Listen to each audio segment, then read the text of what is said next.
What is up, everybody? Welcome to the Wingin podcast. Jack, how you doing? Hey, I'm back from Hurricane Ian, bitch ass, but it's all good. Good old Hurricane Ian. hmm See, may he rest in peace. Yep, It's all good. yep. It's all good. So, I hope y'all guys like the new intro. We got a new intro and outro. We're gonna be playing around with next couple weeks. I got some time to play around with some stuff, so might see a few little changes here and there. Felt like we was coming into like a news segment because the music with it, like ready to get my papers and stack them up. Just like, all right, what we reporting on today? you really want to know? All right, so you know what? I'm gonna start this one off. We're gonna start this one off because I did a Let's Talk Live Friday with Shadow Fox, and this is one of the things we talked about. I said we're gonna go into it a little bit more today, and that is Google shutting down Stadia.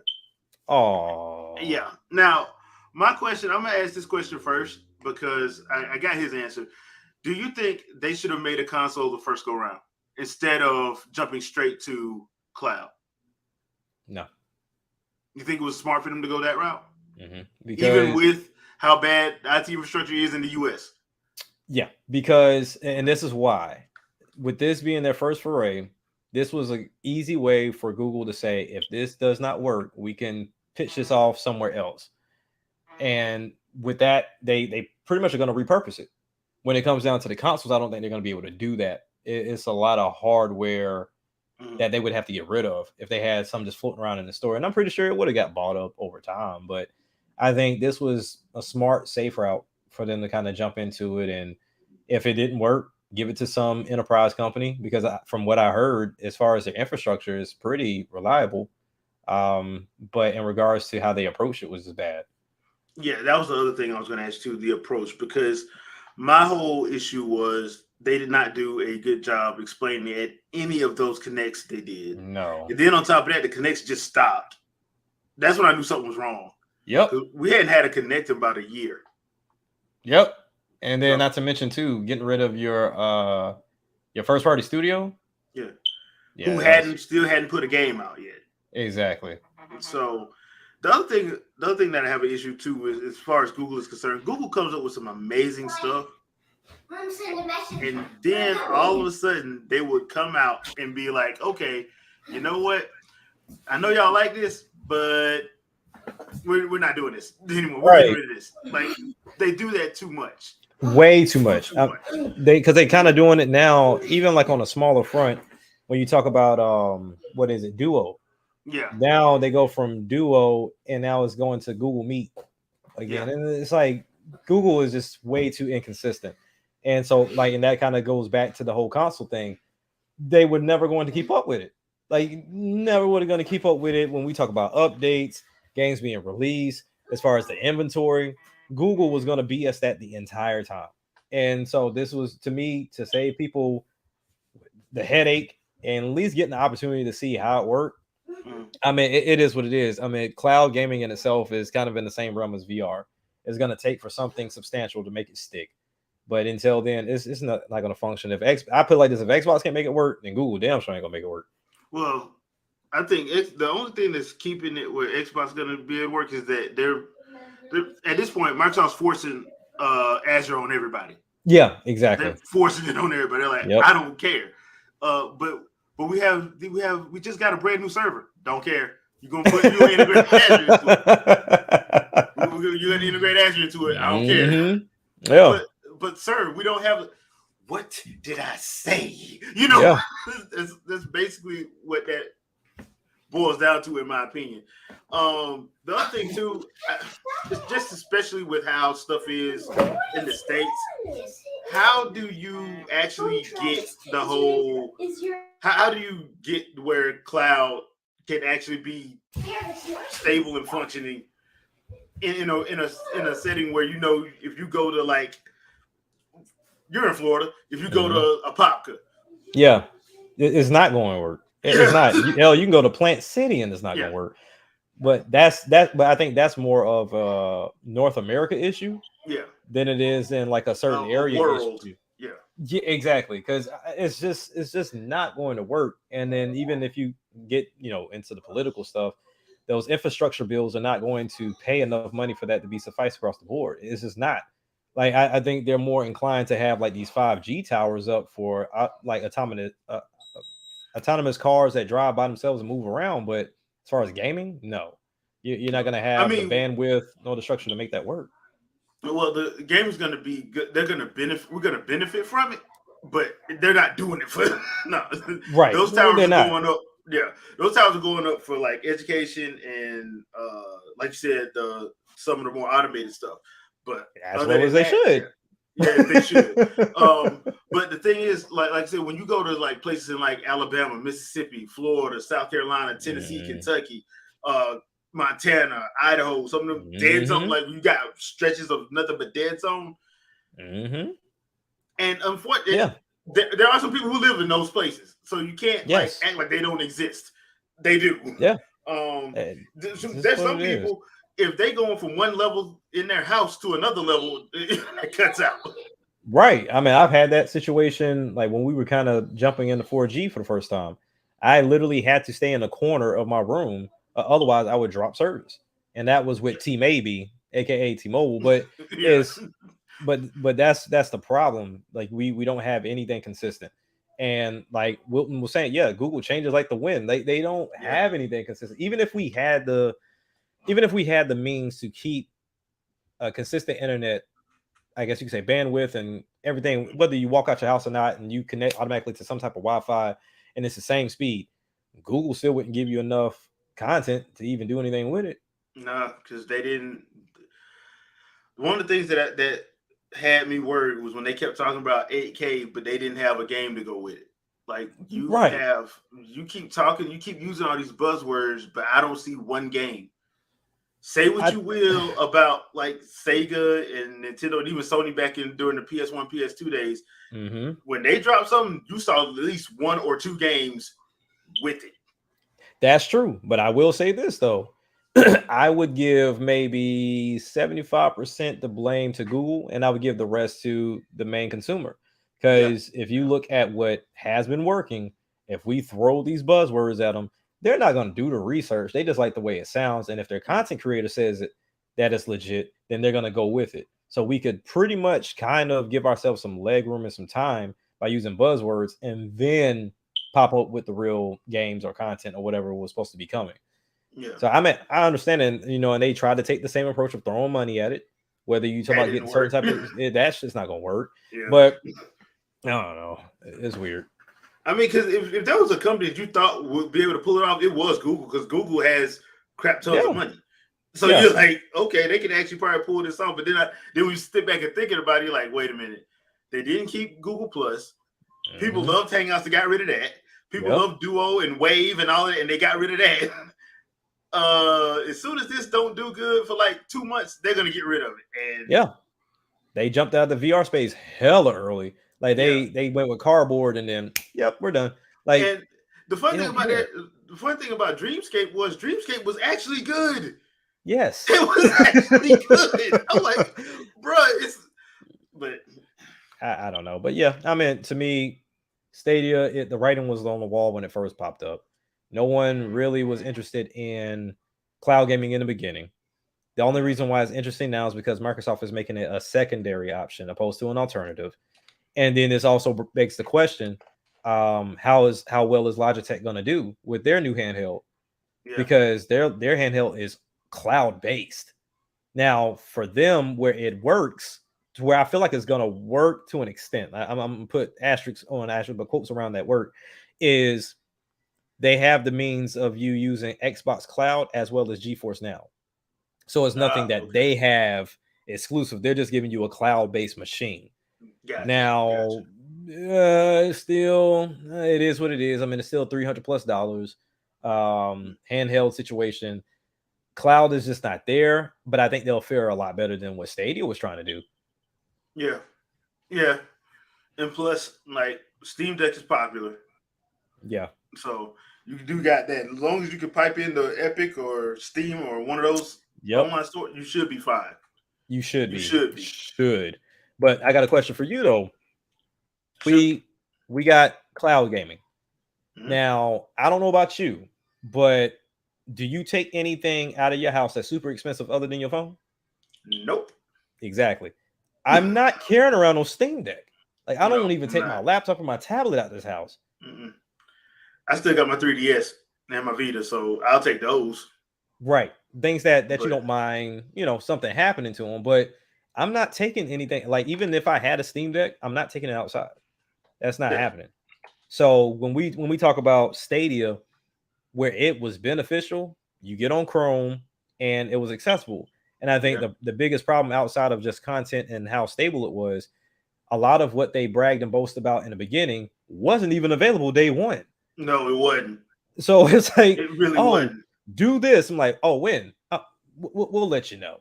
As of right now, let's use our controller that works over a Wi-Fi, but then you can use other controllers later down the line for these. All right, y'all got you know what? To be fair, I do say this: them letting like you use whatever controller. To me, Cat was like, okay, why would I buy your Stadia controller? I could just use my Elite or my Pro controller or my PS4 Pro controller. Why would I get yours? Especially when you don't have like Google Plus and Hangouts for me to use it. Like I'm not going to spend money on your controller because I already got like 5, 6, 7 controllers. Why would I use yours? Exactly. Like I'm not touching yours. Now it looks nice because a person like myself, I'm a controller connoisseur. Like if it looks interesting enough, I'm picking it up. The only reason why I don't use my Steam controller is because I lost a little dongle and you can't buy them, which is kind of weird. But nonetheless, it was still a cool controller when I had an opportunity to use it. But I mean, that'll be the only reason of me even grabbing their controller. But it wasn't going to be for functionality purposes. It wasn't. But I don't know. They tried. They swung at it. I mean, I give anybody effort for trying. I mean, credit for trying, but they didn't go into this like wholeheartedly. Like they came in here half-ass. They really did. Also, another another thing that I think people need to understand when you see Phil Harrison walk out on stage. Oh yeah, that's doom right off rip. I'm like, God dang it. Everybody been making jokes about that, but it is kind of. I hate to be like that, but it is kind of true, man. The man, everywhere he goes, like his track record is disgusting. Like he literally has like the Grim Reaper type of reputation. Like if you see him at your business, something's going wrong. I don't. Nah. Yeah. Especially he's an exec. I'm like, he's an exec. How in the world? Did y'all not look at this man's resume? Correct. Did y'all not look and see the last 10 years? Right. Exactly. Now, I will say, though, this was, while I'm glad they did this, it was still kind of stupid with the timing. We had been asking for years, what happens if something happens with Stadia with my content? They decided to tell us just now, like, okay, we're refunding money, but people don't know if their saves are coming with that. So you get your money back, but if this game, let's say I have this game somewhere else, my saves I got to start the game over as of right now. But I'm glad that they're saying they're gonna refund people because number one, Google got the money to refund everybody and not even had it at a loss. Technically. So it's one of those situations where I'm just sitting there like this wasn't even explained properly at the beginning or the connect after it or the connect after it. They didn't have like their own first party exclusive title that they could push with it that says, okay, I gotta get this. Breath of the Wild Switch. There you go. So you had I say you got to at least come with. I give you something. 3. Give me 3 exclusives that range from different genres, and then have some third parties on board. Yeah, because they had the third parties on board. They had that. I mean, to an extent in the beginning. In the beginning they had it, but then when they started, they stopped doing it too. I'm like, I don't blame them. Me either. And then they had the difference between like that whole pro and free. Yeah. And it's like, what am I getting a pro for if I'm still paying for the damn games? I don't. Yeah, I didn't understand that because that was another thing. I'm like, okay, I'm paying for the game and the service, so what am I like? What's the point? And these games aren't physical. I can't take them with me, so no. Like I said, the concept in itself is awesome, in the event that, let's say, I want to leave my whole setup here, if you got Chrome somewhere, even on your smart TV, I can play the game. Like I like that idea, to where even I don't have to bring that particular controller. If you got a controller, we straight. But it's just they just executed it poorly. The execution was just all off. But that's just, I wanted to talk about that a little bit, just because I was like, I knew it was coming. I just I knew it was coming. I didn't know it was gonna be like this though. And a lot of people, there's some people that are upset, and rightfully so, because if you've been playing on it, you're like it, because if you're in like a metro area state, from what I hear, if you're in the metro area, Stadia was off the chain.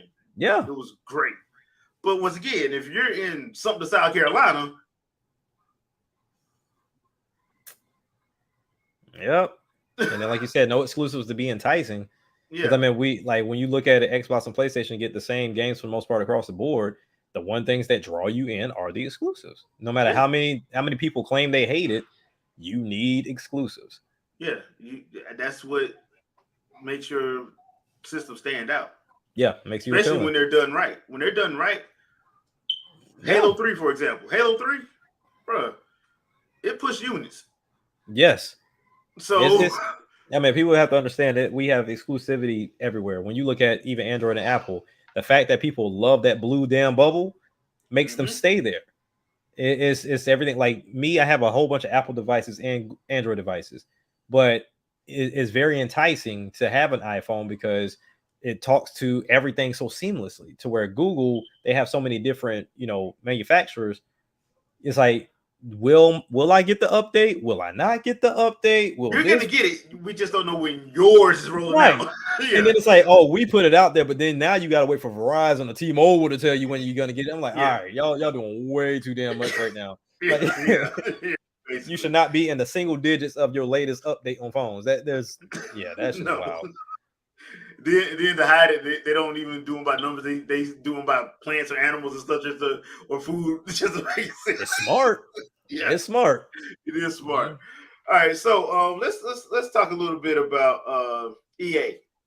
Nothing bad. Nothing bad. So EA is working on an Iron Man game with Motive Studio. So, all right, look, I played Avengers. I hated the flying characters in Avengers. It was not implemented well. But Iron Man could work depending on how they do it. I have no idea how they do it. They just put out the release that they're working on the Iron Man game. So if it was me, I would do like Kid Icarus Uprising, have like air missions and ground-based missions. I'd do it like that. That's where I would break it up. I wouldn't try to like integrate to do it all at the same time. I'd have specific missions in the air and specific missions on ground, because, like I said, playing with it in Avengers, and you got to remember, I was playing Avengers. I was part of that 96% of people that fell off. That was me. So that was me. that was me. So it's one of those situations where I'm like, I did not like the flying. I didn't think it was implemented well when I was playing it. No, so I wanted to get your thoughts, and I also wanted to get your thoughts on what other Marvel characters you think should get one. Not the usual suspects like Wolverine. We know Wolverine game's coming, even though it's probably not coming until 2027. We know it's coming. Everybody done played Spider-Man and Miles Morales and all that. And those games are awesome. Not gonna lie. But I was wondering like what other Marvel characters you think. Because me, I personally go straight to like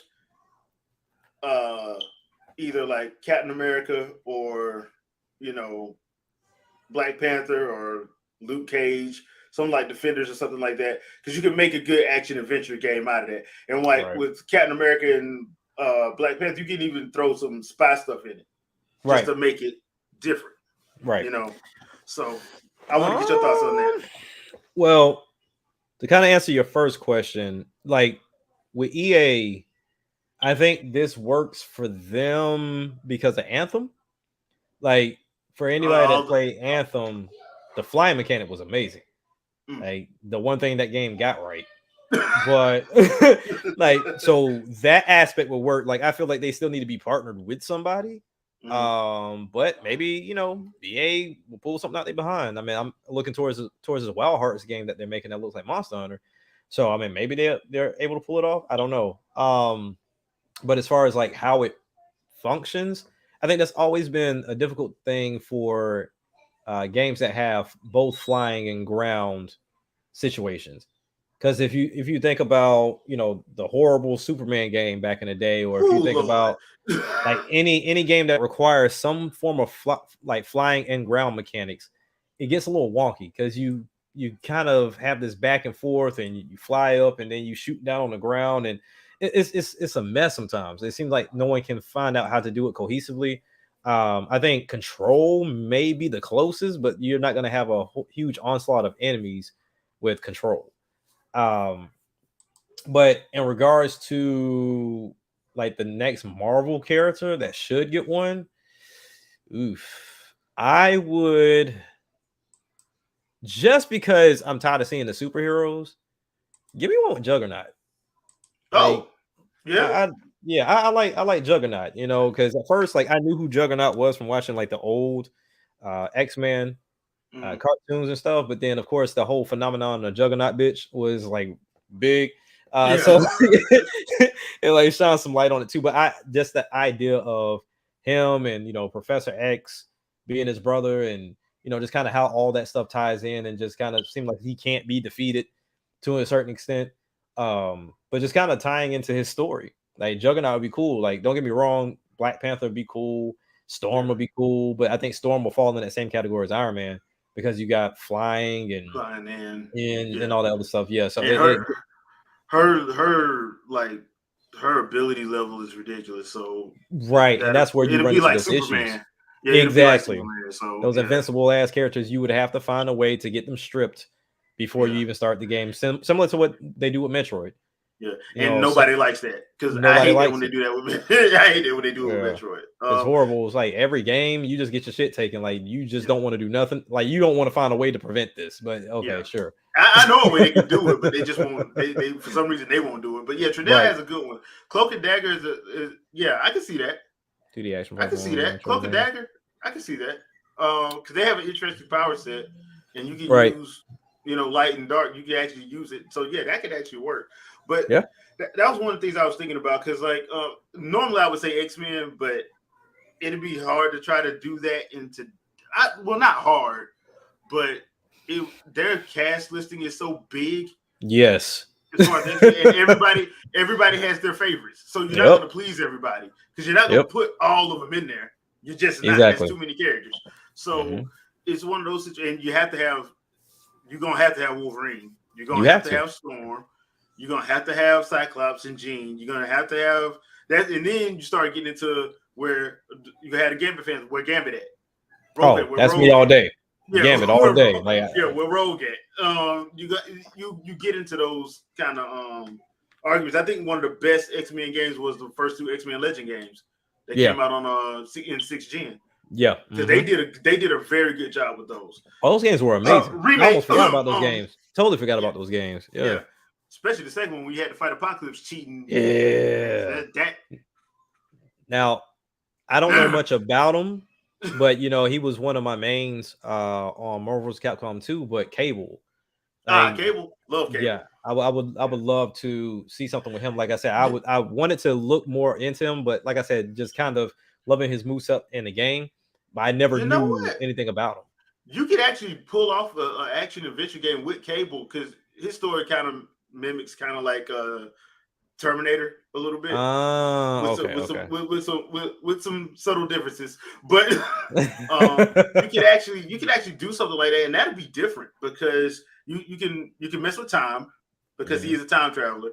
You can mess with the whole, if I from a story perspective, if I change this, what would it do, and how would I affect the timeline going back? Because they actually talked about that in the X-Men cartoon on Disney Plus. If you go watch it, because he had like a couple of he had a few episodes in the Fox animated series from the 90s where they actually talked about that. Okay, and I'm like, so the Cable character is actually a good one. Especially you can do that one by himself. He could do a solo game like that. Okay. Now And call me ignorant. Call me ignorant. Was that him in Deadpool? Yeah. Josh Brolin. Okay. I was just making, Josh, yeah. Okay. The whole Symphony Thanos line. I'm like, bro, why are you doing this? Hey, because I was putting 2 and 2 together when we were talking about. I was like, damn, that was Cable. That was Cable. Shout out to Ryan Reynolds for bullying Hugh Jackman into finally saying yes. How else do you do that? Like, he just bullied that man into a position. That's crazy. years of bullying and torment. Back and forth. That's nice. And Doc Boy, yes, that is, well, depending on what, before they did the retcon, it wasn't Jean Grey, it was Madeline Pryor, but after they did the retcon, it was Jean Grey. So yes, technically you're right. Oh wow. Yeah, so it's one of those situations where like Cable could actually work. I can see Cable work because you can actually get away with doing that. And once again, he uses a lot of guns. Yeah. A lot of guns. So that'll make the shooter crowd happy. Yeah. That'll make the shooter crowd real happy. Okay. Bishop is another one. You could probably do something with Bishop. Okay. Yeah. Because he's another good one. Like you said, they got such a diverse, I guess you could say, cast of characters. Yeah. And they could really work with any of it. But I think at this point in time, game-wise, Microsoft got to get the writing on the damn wall at this point. Because I associated Wolverine with Microsoft at one point in time with those games that we got back on the 360. Yeah. And they just didn't do nothing with it. Then the Hulk, same thing. I'm like, okay, well, this is their thing. It's like they just won't take it. Here's the problem with the Hulk. And the best Hulk game they had was the one in 6th gen with the Destruction game. Yep. That one was a good one. But the problem with the Hulk is he is supposed to be OP. Yep. It's hard to... That's the problem. He's supposed to be OP because he's nothing but rage. And you get him angry, he tears up stuff. So, I mean, that's one of the things. Wolverine is another one. And I'm interested in how they're going to do this Wolverine game because the healing factor has to be high. Yes. And I don't know what all they plan on doing. I don't. I'm like, who they bringing in as bad guys? Because like you can easily offset him with some of his villains, like Omega Red. Omega Red can offset his healing factor. Right. There's going to be the obligatory Sabretooth fight. Yeah, of course. Obligatory at this point. You have to. But other than that, I mean, like, do you bring in like some of the more obscure villains like Tolliver? Do you bring in like the general, like General Chasen and all them? I just don't, I don't know how they're gonna do that. I would probably bring in like Bastion since he's a freaking Sentinel. I'd probably bring him in, but other than that, yeah. So it all depends on the story how they do it. So at this point, regardless of who gets what, Microsoft got to get on board. It makes no sense. And then to hear that they had an opportunity at Spider-Man and didn't bite, which makes no sense. Yeah, which makes no sense because look, to all the Sony people about to hear me, I'm only stating fact. Microsoft got more money than Sony. They do. Even when Sony was a conglomerate, had all their divisions, Microsoft had more money than them. Yep. I don't understand how they let that. When I heard that, I'm like, that should have never happened. Never happened. That should have never happened, but it did. So Sony saved them. Yeah, I don't understand Microsoft sometimes. I just don't get them sometimes. I really don't. No, but, I mean, but yeah, it just depends. and on the subject of Microsoft, so Xbox is trying to strengthen their ties to the Japanese market. Do you think that's going to help them or hurt them in the long run? I think they're just going to be stagnant. I don't think the Japanese crowd gives two shakes of a shit about Microsoft because they know what it is. They're not stupid. I think they understand that Microsoft needs more ground, especially when it comes down to cloud gaming, and Japan would explode. Well, the cloud gaming would explode in Japan. Yeah. But if there's nothing that I care to play, then what's the point? I mean, Sony pretty much. I once again, I'm still trying to understand why they disbanded Japan studio. I don't understand Who that. knows? I don't understand that because that's kind of dumb. But there is a way for Microsoft to like try to pull this off, but they're gonna have to get out of being Microsoft, which means you can't. Good luck with that. Yeah, you can't put that Western stuff because the thing with Scalebound is a perfect example. Scalebound, like Kamiya in the studio wanted to. It was a single player game. Yeah. Microsoft wanted it to be multiplayer. Yep. Let them do their thing. Let them do their thing and see if it's going to work. Then you go forward if you want to put multiplayer in the next one. Correct. Or something like that. Exactly. So that's that's going to have to be. And I don't know if that's ever going to happen with Microsoft because it's Microsoft. Yeah, it's like, to me, I like to feel that they're going to take cracks at single player with these new studios. And hopefully they do, because I mean, we think about what's the game, Hellblade. Yeah. I mean, I don't know. To me, single player has never been Microsoft's thing. They've always been the multiplayer crowd. That's not what they prided themselves on. No, they didn't. They were prided like themselves on multiplayer and their network and all that. So exactly, because I mean, you think about all three manufacturers and their roots, to where Nintendo's roots was like, hey, as a family on this couch, co-op, we playing these games together. Sony was more single player driven, and then Microsoft was more online multiplayer driven. And it's just what they do. And Microsoft, not saying that they can't add those things. I just don't think their attention is focused there. And if they made the attempt, they have to bring the right studios in to do it.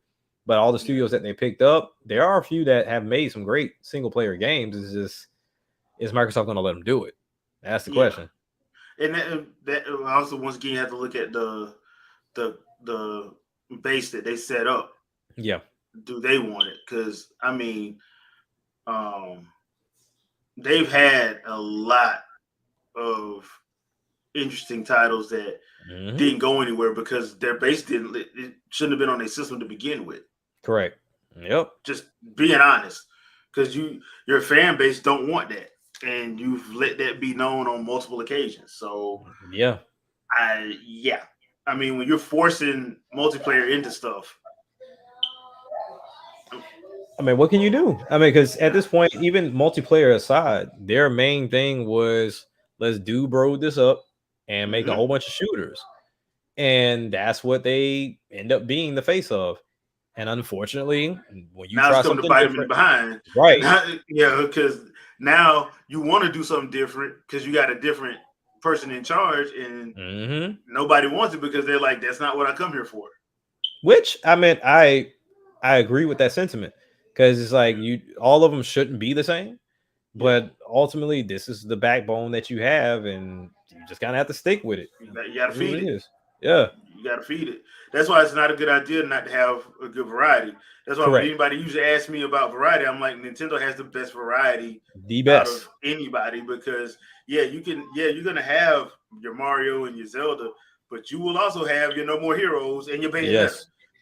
You know, they've always done that. They've always had games. I mean, like, how many times people talk about the N64 was a kiddie console, and then you go bring out Perfect Dark and Conquer.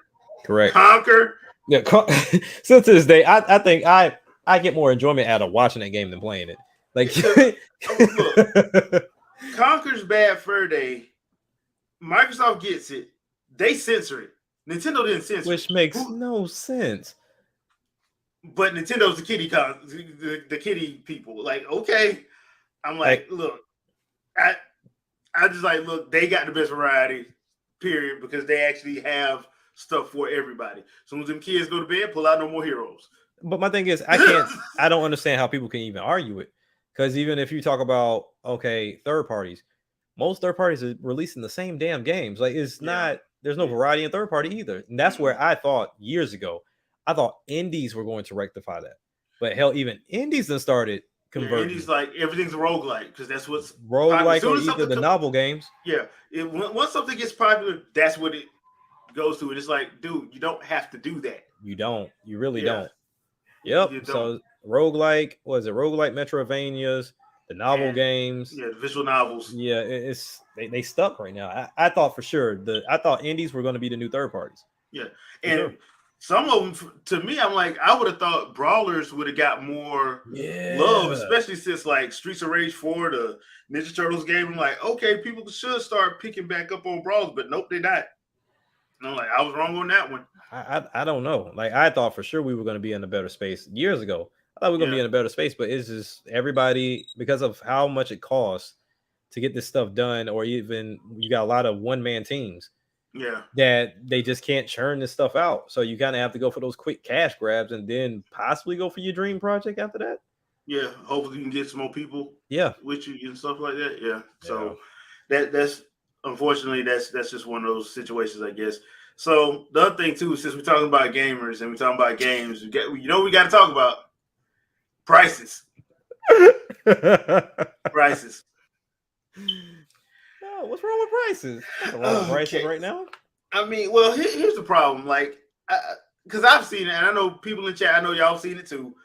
People complaining about stuff, the prices of things. Like, people are mad about the Kirby game getting like, I think it was like $59 for that one.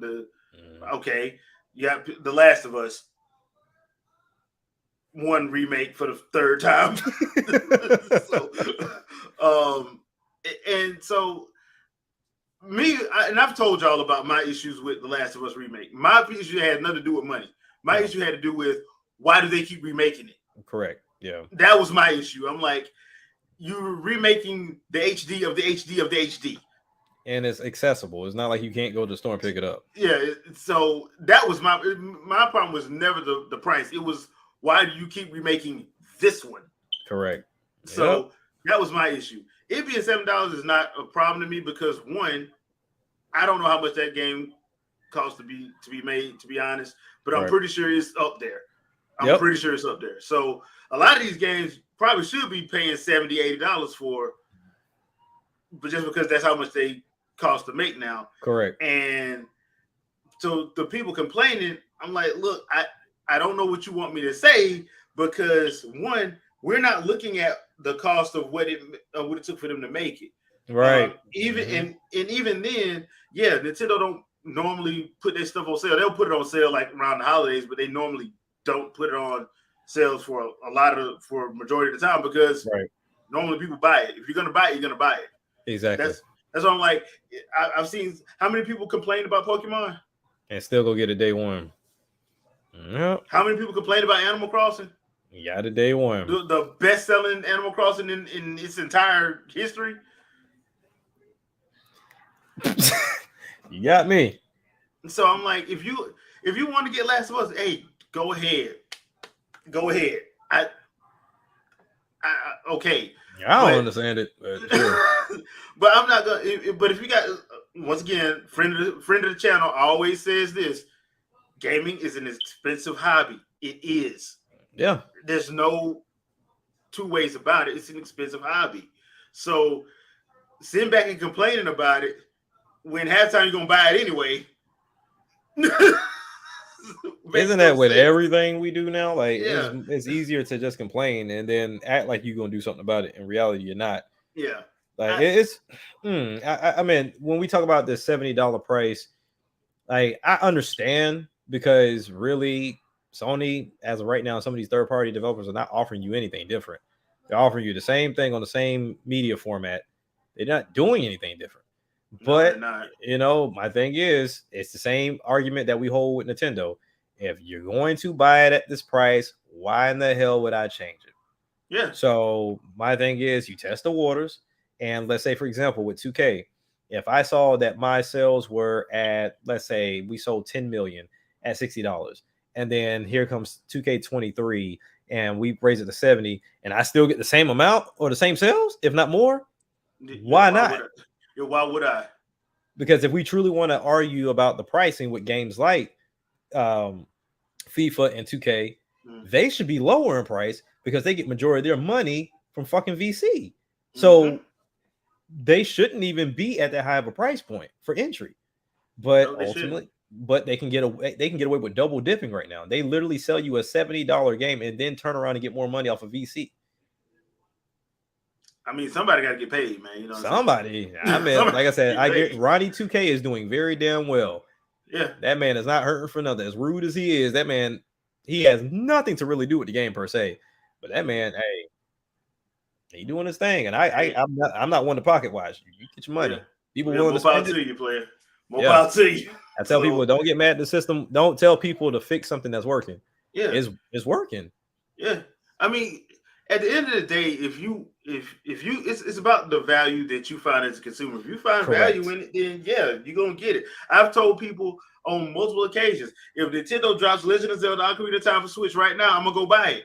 Mm-hmm. That's my favorite game. I don't care how much it costs.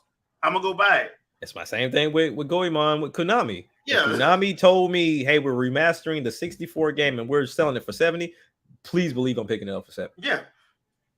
I'm not gonna bat an eyelash at all. I'm not gonna post about it. I'm not gonna sit up and make some diatribe post about it. No, I'm just gonna go buy it because that's my favorite game.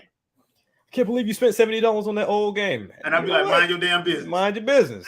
Did you pay my bills this month? No, you did not. All right, cool. We straight. We straight. Like, you ain't gotta buy it. It's okay. Yeah, it's not for you to worry about. So, like I said, the only time I've ever said something about that was The Last of Us, and it wasn't about the money. It was about the reasoning. That shit right there doesn't make any sense. That nobody can seem to give me an answer for. Because that game it's starting to be like Skyrim at this point. Yeah. Skyrim, please, man. What the hell, dude? So now they're re-releasing it again. Why not?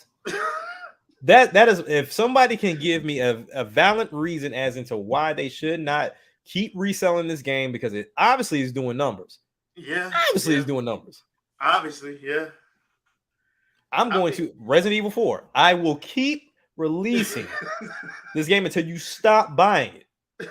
I think Nintendo's gonna do the same thing with the GameCube controller. I'm going to keep reiterating this damn thing until you stop buying it. Like, the funny thing about Resident Evil 4 is that Resident Evil 4 remake is going to drop, and I promise you, the Resident Evil 4 game Wii edition is going to drop the week before for $9.99. Yes, like I'm telling you, I'm telling you, it's writing on the wall. Some things you can't think like a consumer.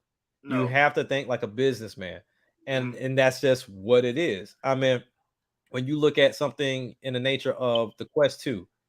If I have been selling this thing at a loss and it blows up to where now it's in every store, it's every hot item on Christmas, yes, I'm going to increase that price. You damn right I am. Like, because they now have a bigger face on it. 2, they at least, unlike Google, provided you exclusives. Mm-hmm. Like, there's exclusives on the damn Quest 2. Now, are they $40 and I ain't paying for it? No, but still, it's there. Mm-hmm. I mean, you haven't seen them prices slump. Nope, and they're not going to. And they're not going to. Yeah, not until, like you said, until there's a reason. I mean, look, at the end of the day, I understand. As gamers, this is a hobby. We love it. Yeah. But Microsoft, Sony, EA, Nintendo, Ubisoft, Activision, Bethesda, it's a business, dude. It's not. Look, nothing personal. It's nothing personal. You can be a fan all you want. Mm-hmm. That's why I always get mad at people getting mad at Nintendo for stopping people using their IPs. It's their IP. I don't. You can't just take it because you're a fan. Like, I really like. I'm a person that likes to listen and be educated. I want someone to explain that to me without being emotional. Explain that to me. They can't, because one, like, it's in. Well, my thing is, the people that tell you, I know it's Nintendo's right, but they could at least give it to us because we're the fans. Like, no, they can't. No, they can't, and they shouldn't. Because if it was you and you had an IP, let somebody use it. See how fast your is on the phone. Exactly. What's the difference between you doing it and Nintendo doing it? Nintendo has their lawyers, because if you did that shit with Halo, I bet you Microsoft put an end to that quick. Oh yeah, they'd be on that quick. Do that mess with God of War. I dare you. I dare you to do something with God of War. I dare you. And like I said, now this goes out to all my content creators. I hear what you're saying, but in regards to like how you have your job, these businesses kind of provide you your job in the sense that they release things for you to talk about, for you to have the audacity to say, hey, how do they not like free publicity? They the fuck? What you doing? Like they got bigger platforms. You think I'm going to choose you with somebody that may have 1 million subscribers over Jimmy Kimmel? No.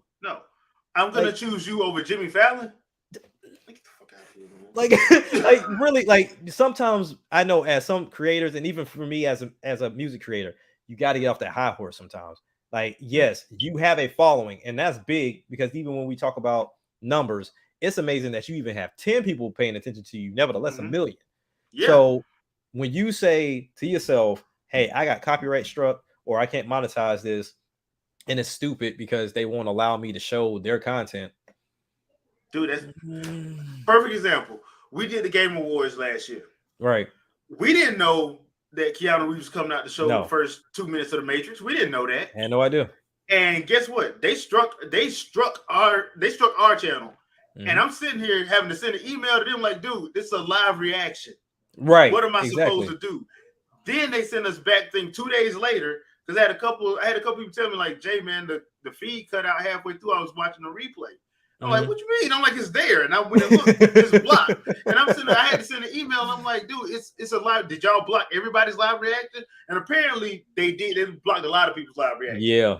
But the problem was, it was because of Warner Brothers. But I didn't tell Warner Brothers to go there. Right.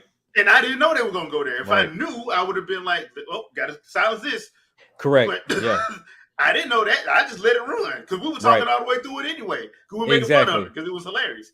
Exactly. But they have, and that's the thing too, because YouTube and these other companies don't communicate. So when YouTube tells you if you make an original content, then you should be straight. But then Warner Brothers is like, YouTube ain't got shit to do with me. Like, I'm going to strike this. So I understand everybody's argument. Don't get me wrong. It's just when there's other parties outside of YouTube that gets involved, there's nothing you can do. Yeah, all you can do is send that email to YouTube and be like, hey, this is a live reaction. Correct. I had no control over it. Correct. And then depending on who you are, they may or may not fight for you. It is what it is. But for me, I'm never going to, like, from a monetized standpoint, I'm not going to have my whole life centered around somebody else's content. No. There's no way in hell, because all it takes, because we saw the YouTube channel that was centered around making his music around Nintendo. Yeah. They knocked his whole channel off the block. Yeah. Because and at first I was like, so I went back and because there was some people that had it saved. I'm like, bruh, you doing whole clips of Koji Condo stuff. You can't do that. Yes. Man. Now if he was making his own stuff like Samuel Kim music, he does stuff, but he makes his own. Correct. He don't use, like, you can tell it's an inspiration. Yep. It ain't the music. That dude was actually having the music. And I'm like, bro, you can't use Koji Kondo stuff, man. Come on, dude. Yep. You can't use Nobuo Uematsu stuff. You can't do that. I'm trying to tell people. So, like you got a lucky from the video standpoint, because that music stuff, that's like, a slippery slope. Bro, I remember one time I did a movie review with a good friend of mine. We were doing when Ronnie Kenshin on The Legend of Kyoto came out back in 2014. We did a movie review and we threw a piece of the trailer in there. Sony Music copyrighted our stuff for and held it copyrighted for 2 weeks. Wow. Because we put a part of the trailer in there, and the part of the trailer had the background. I didn't even hear it. Had a background track for like one of their artists. I'm like, what the? I had to cut it up to hear it. I'm like, I didn't know. I'm like, it's your trailer. Yeah. But I'm pretty sure they have like something better than me. But then even with my distributor, let a second of my stuff play and it recognize it. Oh yeah, it's rap. Yeah, they ain't playing like so. I would say this: Sony Music is like they cutthroat. Very. They cutthroat. I've been hit. Yeah, I've been hit, and the crazy part about it is it was something I made, and it was like, "Hey, you." I was like, this ain't yours." Like we needed. They was like, "Oh, it does sound similar." I was like, "Yeah, similar." Like, yeah, but it ain't yours. So because I mean, Sony, Sony Music. Whoo, boy, they don't play. You better cut that trailer off. Cut that trailer off. Yeah, just talk over it. No, that's right. Jeez. Yeah, that's just some of the stuff. And look, from a fan's perspective, I do understand, but at the same time, I understand a little bit on the business side. Like you have to protect your investment. You have to. That's all it is. And then there's a lot of people who work on these games. I mean, one of my favorite channels to go. If y'all haven't had a chance to go subscribe to Masahiro Sakurai's channel. Oh, yeah, start. Yeah, go subscribe to his channel. He has a lot of, and his videos aren't long. They're like, I think the longest one I've seen is like been 6 minutes. Okay. But a lot of his stuff is very good. And it's talking about gaming as a whole. So if you have a chance, go check out Masahiro Sakurai's YouTube channel. It'll open your eyes to a lot of stuff because he does talk about like stuff like copyright, stuff like lag, stuff. He talks about a lot of stuff, how to fix some stuff. Because there was one thing I didn't even realize to check. I go on my TV to check it, and they had lag turned on. Vizio had lag turned on. Yeah, but latency, see, this is the type of stuff that we need. Because honestly, I think if a lot of developers were more transparent, then gamers will understand more. But the problem that comes around a lot of these arguments is the ignorance of the gamer. True. So they have their preconceived notion as into how this thing actually works. In reality, it doesn't work the way they think. Yeah, that's what I'm saying. If you have a chance, please go subscribe to Masahiro Sakurai's YouTube channel. I'm looking at it now. He only has a few videos over here because he just got started a month ago. Yeah, he already had like over 100,000. But like none of his videos aren't long, but they're straight and to the point. Which I like. Straight and to the point, and that's and they're. I like his format. I'm not gonna lie, I do like his format. So I'm like, yeah, dude. Anybody that's a gamer, instead of going to watch, so and so that don't work in gaming telling you stuff that they think, go watch him. I like his thumbnail because his thumbnail has like this description of what it is up front. Like, I like that. Yeah. Cool. So please, when you have, matter of fact, while we're doing this, let me go see if I can find it so I can just show y'all the thing straight up. Because, like I said, one of my favorite ones that he did was the lag. When we was talking about lag, that was like one of my favorite downward ones. Lag. Yeah, I see it. But okay, share this out. But I would be stupid and thinking that if somebody provided it, they would go watch it and try to understand it. So, because I know there has been some people who have been trying to down, but when you go watch it, you see what he's talking about. Like, look, like this is another good one too. Clarity versus style. He talks about the putting ideas in motion is a smash one. That's a good one too.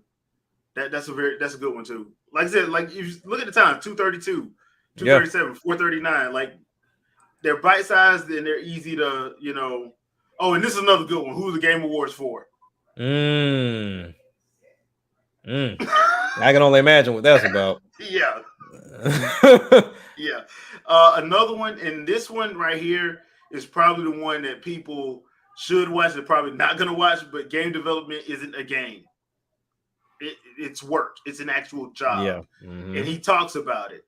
And I think that's one of the things where I tell people all the time, like, look, I don't work in gaming. I am a fan.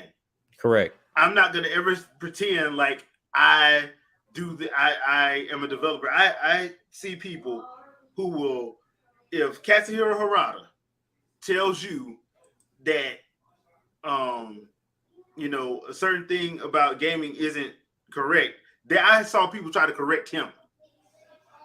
Katsuhiro Harada works at Bandai Namco, developing one of the main people behind Tekken, and you're trying to tell him about netcode, and he's telling you it's not what you think it is, and you're telling him he's wrong because your favorite content creator told you that when he describes it, he basically makes it seem like it's a switch that can be flipped. It's not. It has to be programmed. All right. And they don't have that issue where he's from. So it's one of those situations. So I mean, you can put the information out there, and doesn't mean they're gonna actually pay attention. No, but no, it doesn't. You can try.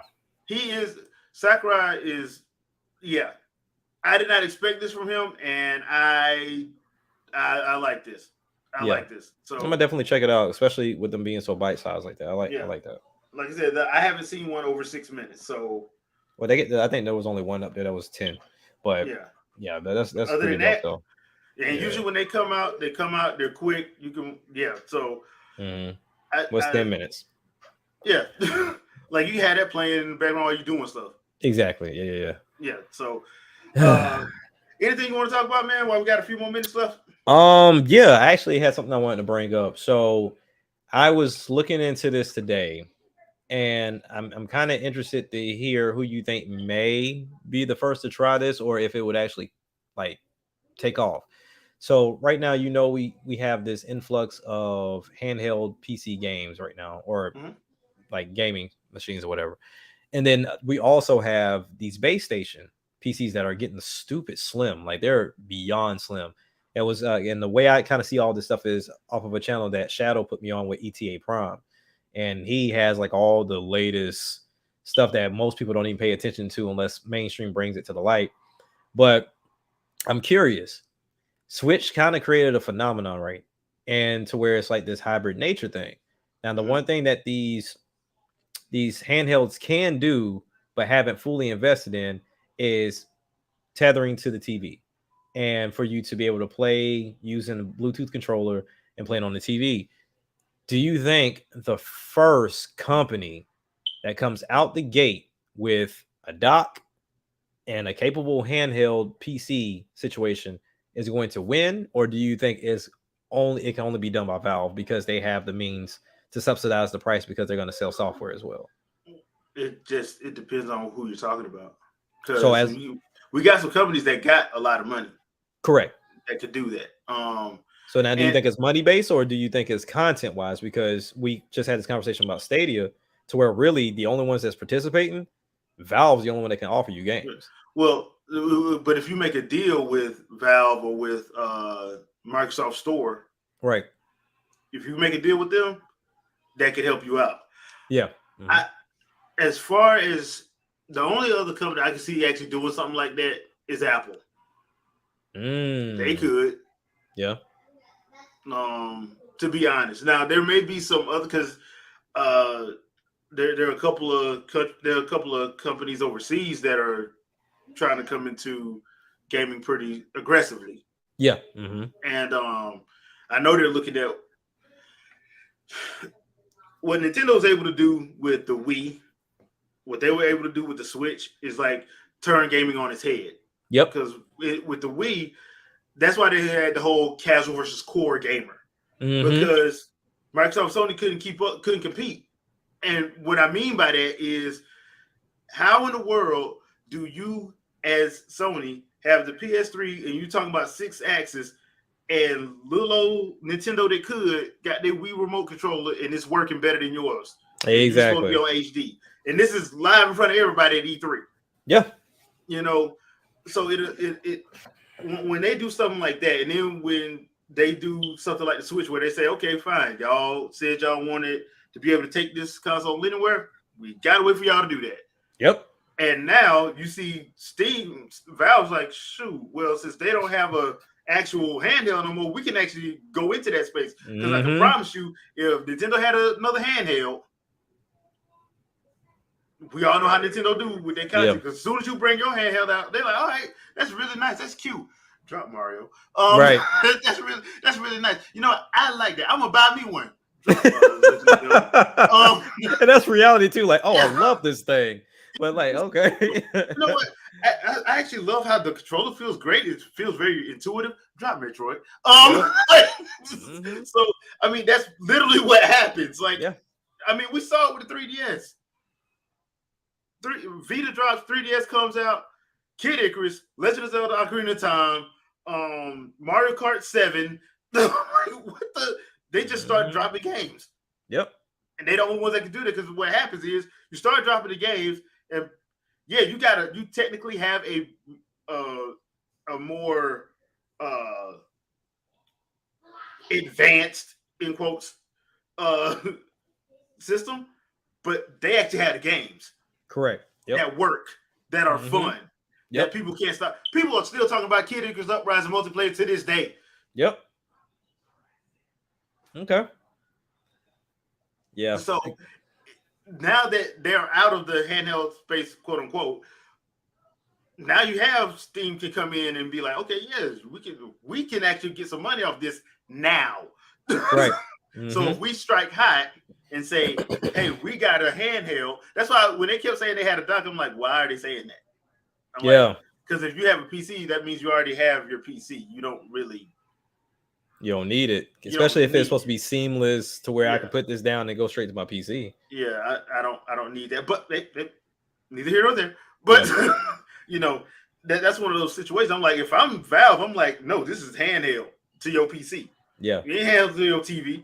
We'll let Nintendo have that. Nintendo can have that. We'll sit over here in our lane with Steam and all our stuff, right? Giving the PC advantage, because there's some games that's not going to come to Switch or the console that's going to be on PC that you can actually play from. And I'm not talking about emulation. You got to say that quick. Yeah, you got to say that quick.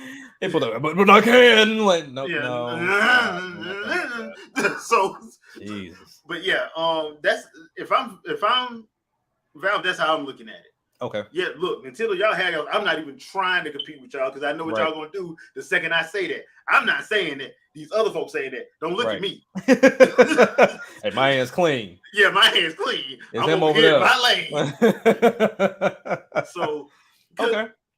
That's how I would see it. And if I was a company that's trying to get into it, the only way I would do it is try to say, okay, I'm gonna do it as a handheld, but I'm gonna make a deal and try to partner with somebody's store so I can have their content ready to go on mine.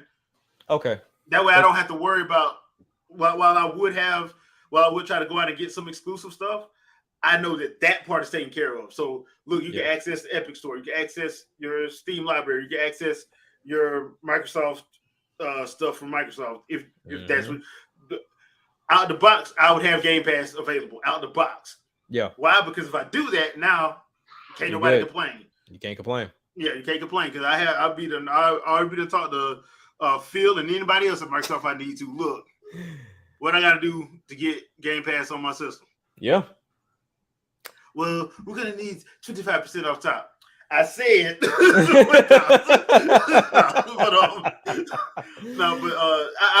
would. In all honesty, I would try to make a partnership, if anything, and just go for that. Because once again, there's a void there. It really is. Yeah. There's a void there because there's not a dedicated handheld. Yes, Switch is technically a handheld, but technically it ain't. Most people use it dock anyway. Yeah, I mean, I do. I'm mostly using dock. Yeah, I mainly use dock. Yeah. My job now, I can't carry it to work with me, so. I wouldn't want to. Like, it's too much. But I mean, I did that one time, and I'm like, nah, I'm not doing this again.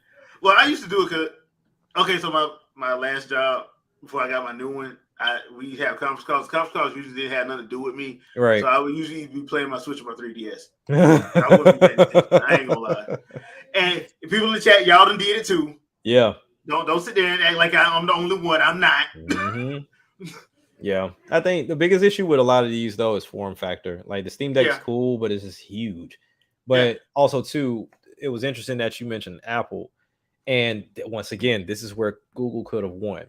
So the one key thing that stood out to me with the accessibility that both Apple and Google have is the ability to kind of take a multitude of different apps and programs and put it under one umbrella. And what I mean by that is Apple did it first, and then Google did it after the fact. So where if you had a streaming device, you can go to Apple TV, and it would have, you can watch this. And once when you click on it, say, okay, here are the platforms that you can watch it on. And the moment that you clicked on it, it automatically shot you to the app for you to watch it. So instead of you scouring trying to figure out where you can watch it, it already did that work for you.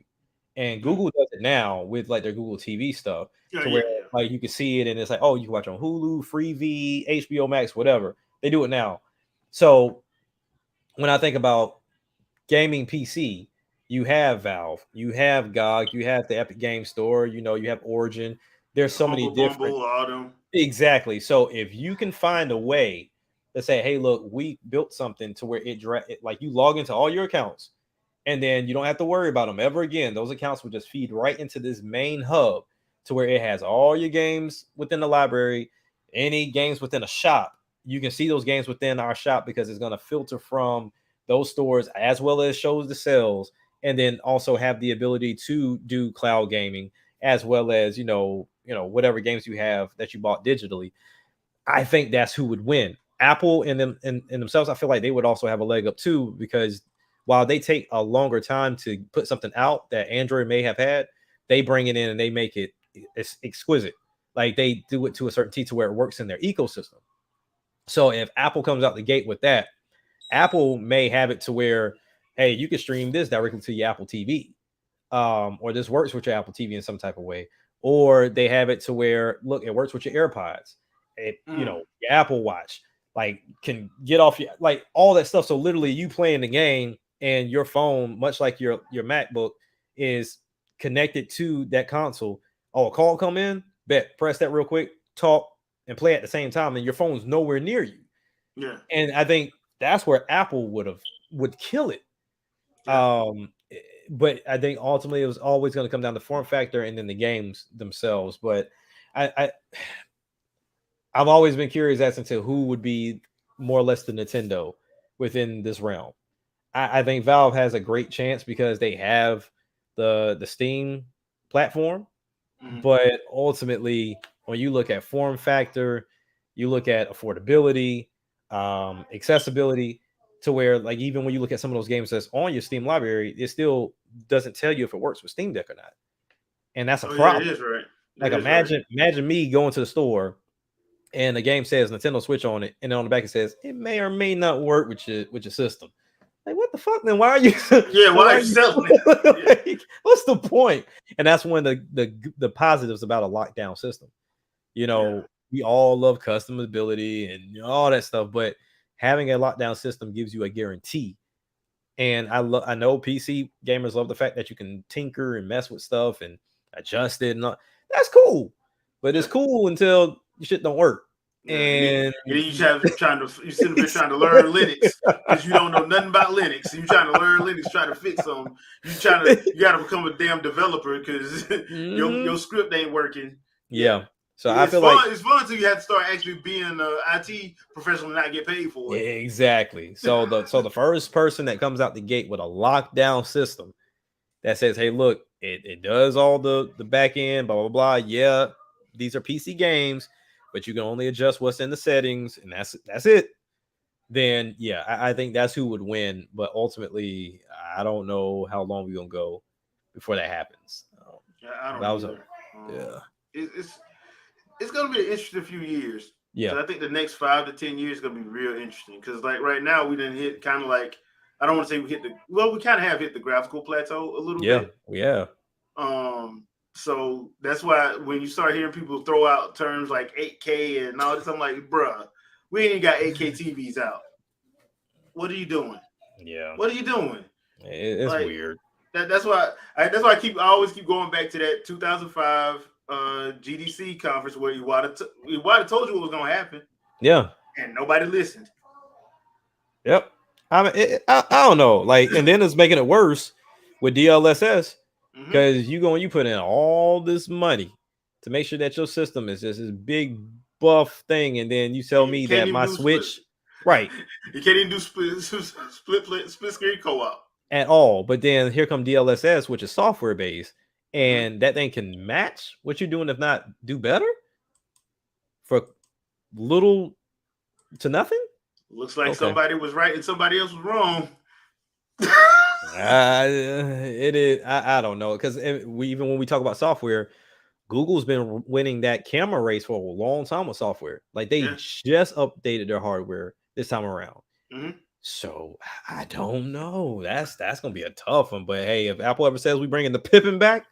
Hey, yeah. I mean, at this point, like I said, because Apple and Google have enough money to where they can take a couple of losses. Like the thing about those big losses that happened back in the 70s with Microsoft with the red ring and Sony with the melting HDMI cables. They were that was like because they couldn't afford to have, like Microsoft could, but it was still bad because you can't have a $2 billion loss. I don't care what business you in. There is some acceptable loss, and when you get to a company like Microsoft size, Google size, you're gonna have some years where, especially if you're putting out new hardware, there's gonna be some years you have like a $750 million loss. It is never acceptable to have like a billion plus loss. Right. It's never acceptable. And that's just one of those things, because like the red ring had to get fixed. Mm-hmm. Sony had to do, I forgot what they did with the HDMI cable situation, but that it's one of those things where you're like, dude, you can't have that. Now, Apple and Google, they could probably have like a $2-3 billion loss and still be fine. Mm-hmm. Because they're $1 trillion companies. Their assets alone is, gonna see them through. Yeah. And with how much stuff Google the ADHD of freaking what stuff they come out with and then just say, "Oh God, we don't want to do this no more." Oh, Cleveland Jr. Yeah. Hell, dude, I was using that, bro. I'm telling you, like, I remember me and Andre had a discussion about that. Like, when they first did the Stadia Connect, we were like, bro, if you would have kept Google Plus, if you would have kept Hangouts, it would have been seamless. I'm convinced they just wake up and just like, hey, we're gonna try this today. I'm convinced. But sir, we already have this. We'll get rid of that and try this. Right. But sir, everybody likes this. What did I say? Like, yeah. I don't know. That's why I'm surprised that Android's lasted this long. I'm gonna be all the way honest with you. I'm guessing it's because that's what their phones are on, and like Samsung and like now that they have their own phone with Pixel, they can't just get rid of it. Shit. Well, Google said, "I'll show you better than I can tell you." Well, I'm just saying, like the stock price is good, so the stock price is good for now. So I mean, hey, Google said, "I'll show you better than I can tell you." We just made these Tensor chips for it. Yeah. Yeah, Google. Wake up tomorrow, my Pixel phone don't work because they decided to change it. Like, the Pixel 6 right now don't fucking work. That's why they dropping the 7 so quick. Yeah, this phone stay with bugs. But yeah, I mean, like with, I don't know why Google do what Google does. I have no idea. They are a very intelligent business. They definitely have the resources. Yeah. That's why they can keep doing it. They can throw something away. Gonna keep tricking off money like that? It can't be valuable. But they make it back. They do. They do. Make it back. I feel like as long as they have maps, they're straight. Yeah. Right? As long as they have Chrome, they're straight. Yeah. But it's like one of these things at one point in time, what does something have to do to stay? Yeah. And that's one thing I'm like, is it one of those things of we need it to be as successful as Chrome or as successful as Maps for it to stay? I'm guessing. I mean, the only reason why Maps still here because everybody uses Maps. Everybody uses Maps. Apple had to yield and bend the knee to use Maps because theirs didn't work like it was supposed to. Horrible. Apple had me going around the block for something next door. Like it's like, why are you doing this? Yeah. But I understand. But it's not easy. But yeah, I definitely feel like my issue wasn't Google being in the gaming space. It was how they were doing it. And to your credit, if they would have gone the handheld route, something that's not that Nintendo stepped out of and said, hey, look, y'all got free reign. Do what y'all do before we decide to come back.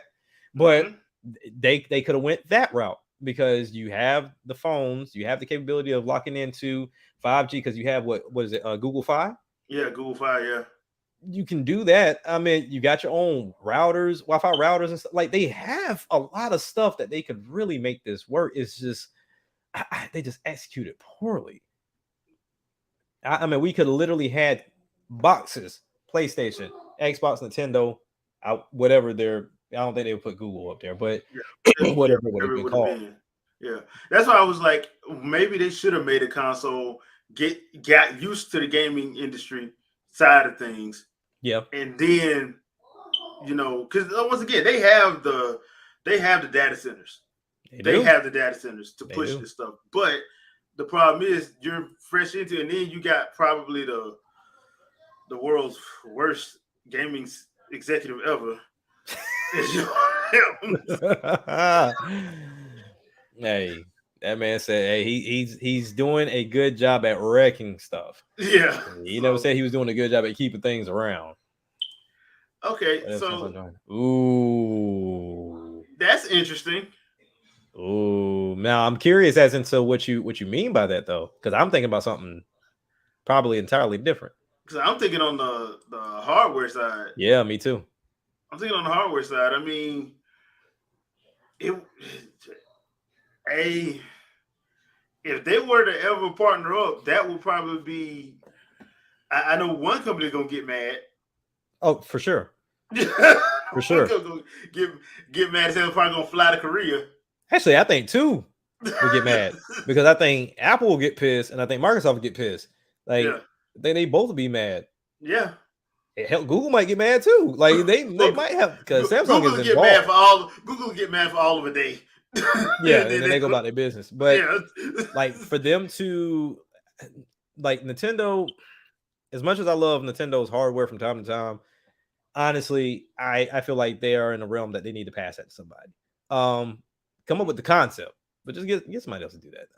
But then when we talk about, what's going to be inside of it, make it work, all that stuff, I think honestly, pass that to somebody. If Samsung is the one to do it, then by all means. Now, I'm not the biggest fan of Samsung in regards to what they provide and how they use their little fancy words to make it seem like they're higher up sometimes than what they are. Yeah, but and they really not. Exactly. But I mean, they have good product when they want to work. But it's, especially when we talk about getting into this folding realm, they're literally the only ones running that race. Yeah. So they got free reign right now. They got free reign. Now, there are other businesses that's doing it better, but they're not in the US. Yeah. So like Vivo and Huawei, like they're not here, but they're doing it better. And that's just what it is. So I mean, I don't know. Like, that's a hard pill to swallow. It would be interesting just for the simple fact, because like Nintendo's Nintendo, they're gonna Nintendo. Yeah. So it would have to be one of those relationships where both sides would have to be defined.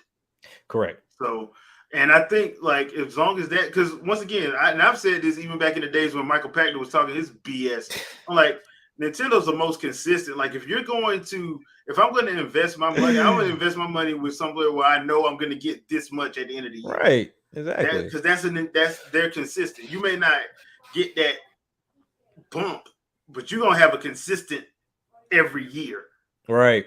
So that's why I always used to look at Michael Pachter like, what are you looking at as an analyst? Because I don't see what you're looking at, and you've been wrong so many times. It's actually hilarious at this point how you still have a job as an analyst because you've been hella wrong. He forewarning somebody before, like, I'm about to do this hot take. Don't take me serious, but I'm about to do it. Because there ain't no way in the world that as an analyst you that wrong that many times. If you're telling me, if I'm coming to you because you're an analyst, you're supposed to be helping me figure out where I'm to invest my money. And I'm telling you, I'm trying to look into the gaming space, and you keep telling me to invest in Microsoft, who had trouble getting in the black. Yeah. You tell me to invest in Sony, who at the time just had to pay $1.5 billion in losses. I'm looking at you. I'm looking at you crazy. So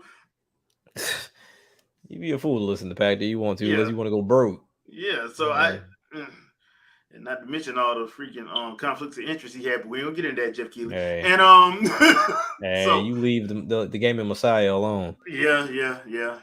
Oh, by the way, before we get out of here, people, we will be doing our annual Game Awards roast show this year. But this year we may have to do it a little different. We may have to cut the sound out because I'm not having that happen again. What happened last year? When is the time frame for that?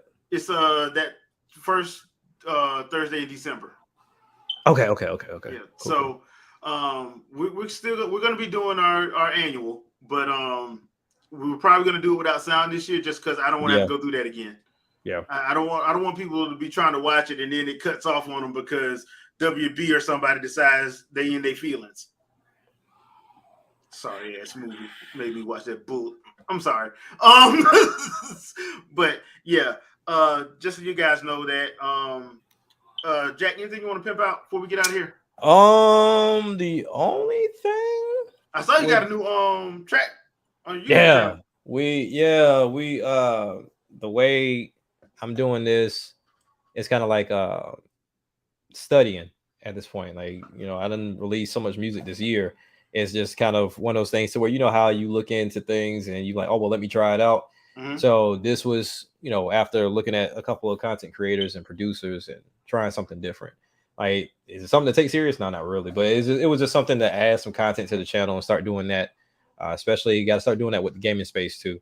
It may not be on camera, but definitely trying to get back into the swing of finding stuff for people to watch while you talk gets kind of annoying sometimes. Like, okay, how long can I get this video to loop, or like how much stuff can I throw? It gets so annoying to where with the music I could just throw a splash on there and just call it a day.